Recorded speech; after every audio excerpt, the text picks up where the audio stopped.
Торицов, което дава възможност на Аймен Сода да търси дълго подаване към Юго Комано. Французът насам в предни позиции, изправи се първоначално с Енес Махмутович, успя да си извоюва по-добра позиция, след което и да се спечели нарушение от началото на кампанията. Да видим сега как ще се справи той, какво ще доведе изпълнението на Тобиас Хайнц. Над гредата преминава като типичен централен нападател при евентуална нужда.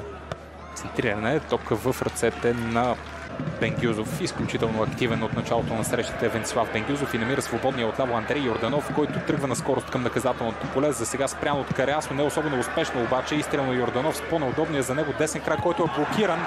След това хубаво центриране на Борис Тютюков. Топката е изчистена от Християн Петров. Още една опасност. Успява да се справи с на Амос Юга. Топката обаче е отнета в последствие. Амос Юга с подаване към Дюкенс на зон. За сега флага остава долу на зон срещу Ковалов. Спасяване на Максим Ковалов. След което Бачев беше най-добре позициониран, за да може да изчисти топката, да не позволи на Дюкенс на зон отново да играе с нея. Засада на Юго Комано, а преди малко чиста ситуация. От собствената си половина стартира на зон, така че тук няма как да говорим за засада. Централната двойка бранители на Пирин, хванати неподготвени в тази ситуация и Дилгеров. Всъщност не Дилгеров, Андрей Йорданов и Аюп Абу. Джонатан Линдсет, Тобиас Хайнц.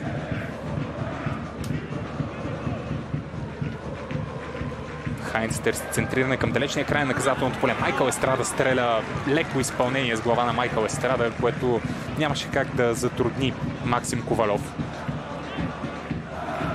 Мартин Бачев в близост до на Майкъл Естрада, което максимално затрудни офанзивния футболист на ЦСКА. Хайнц, грешно подаване от Тобиас Хайнц и възможност за Аймен Сода да се надиграва с Енес Махмутович. Сода завършва, Густаво Босато спасява. Нарушение от Аюп Абу. Една, можем да кажем, нетипична грешка от Тобиас Хайнц в не лош замисъл в търсенето на комбинация с Юго Комано, която обаче не се получи. Дилгеров. Той се сполучи с подаването към Комано. Тасев, наказателното поле, изстрел на Тасев, 1-0 за Пирин. В добавеното време на първата част орлетата излизат напред в резултата. Александър Дилгеров с отнета топка в средата на игрището. Комбинация с Комано, който с едно докосване успя да отклони към непокрития Иван Тасев. Ключова в тази ситуация беше наместа на Александър Дилгеров в средата на игрището, в противниковата половина. Много внимателен капитана на Пирин, що се отнася до проследяването на ситуацията, до отнемането на топката.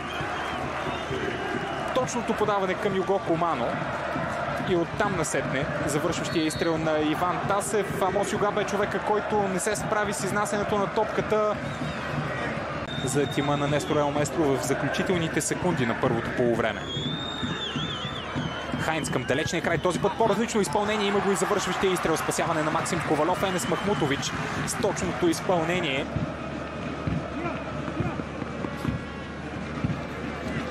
Комбинацията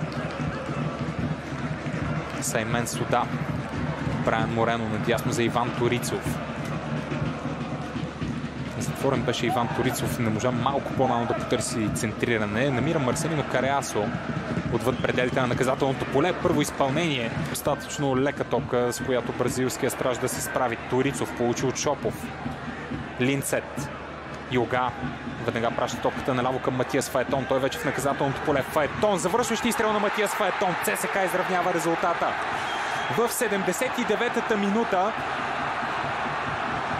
Пирин хванат неподготвен при много бързи действия на ЦСКА от Густаво Босато. Преминали през десния фланг.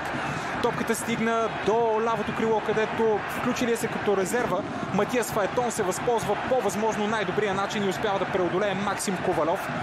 При шестия точен изстрел армейците стигат до първо попадение.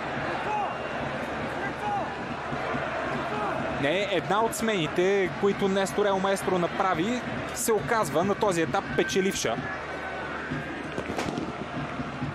Недостатъчно добре подредена отбрана на Пирин. Пролича си това в моментите, в които ЦСКА бързо разигра около наказателното поле на орлетата. Малко повече свобода оставена за Матиас Фаетон. Дмитро Семенив недостатъчно близо до опонента си, за да може да му противодейства. Добър поглед от Амос Юга и много прецизно подаване от капитан на ЦСКА, който се отличава с асистенция. Асистенция номер 6 за Амос Юга. По този показател той е лидер за армейците.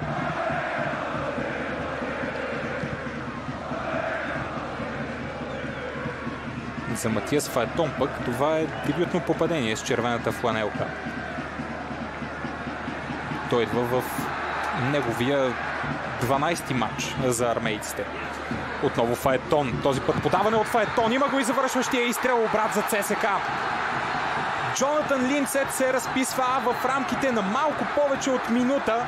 Армейците успяват да нанесат двоен удар спрямо орлетата и вече да са напред в резултата.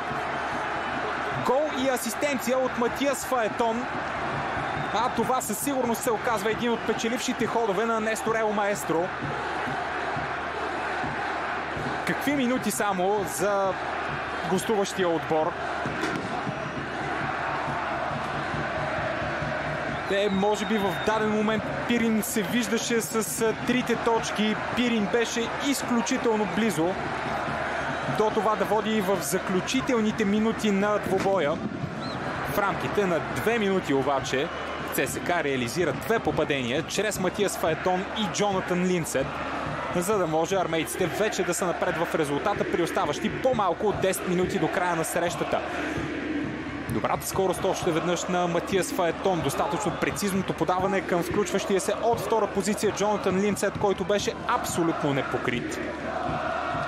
Малко отвъд пределите на вратарското поле, норвежецът с първото си докосване успя да завърши и макар Максим Ковалов да игра с топката, стража на орлетата не успя да предотврати това попадение.